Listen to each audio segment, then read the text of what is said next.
লোক সমাজে মুখ দেখানোর জন্যে তোরা যা করে বেড়াস আজকাল, পাল্টাবি না তোরা কখনো, যতই সুযোগ দেওয়া হোক পার করে ফেলছিস তোরা সকল মাত্রা। মেয়ে দেখলে তোদের মাথায় ঘরে জম্বিদের মত, পচাগোলা মস্তিষ্কের চিন্তা ভাবনা। ছেলে বলে পরিচয় দিতে লজ্জা করে, কবে হবে তোদের মরণ চক্র? নরকে শহরে ঘনঘটা রাত পড়িবে, লাল আলোয় তৈরি মায়াবী পরিবেশ, সকলের জন্যই বন্দোবস্ত, বড় লোক হোক বা গরিব সে, সেখানে না গিয়ে তোরা করিস রে।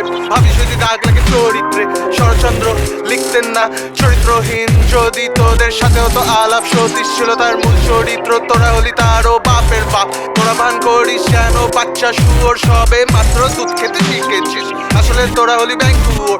পরীক্ষার খাতায় নিজের নাম ছাড়া আর কিছু লিখেছিস কখনো না, তোরা হলি চরম অশিক্ষা। ভালোবাসা না পেলে তোরা ভাবিস জোর করে কামড় দিবি আপেলে, জানাই ধিক্কার মা হোক কিংবা বোন, কাউকে তোরা ছাড়িস না। তোদের শাস্তি দেখানো উচিত লাইভ টিভিতে, সকলের সামনে কাটারি দিয়ে কাটা হবে সবকটা অঙ্গ, প্রথমে আঙ্গুল হাত আর পায়, ধীরে ধীরে তর্পানো তোদের প্রয়োজন, নয়তো তোরা নরকে গিয়েও রেপ করবি, কিংবা হয়তো পরের জন্মে তোরা রেপিস্ট হবি।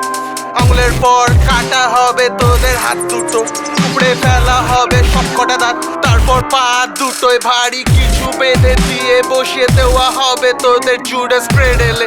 আর কেউ কখনো ধর্ষণ করার সাহস পাবে না মেয়ে দেখলে, সেই সব নির্যাতিত তার আত্মার শান্তি পাবে তোদের নির্মম মৃত্যুতে। লোক সমাজে মুখ দেখানো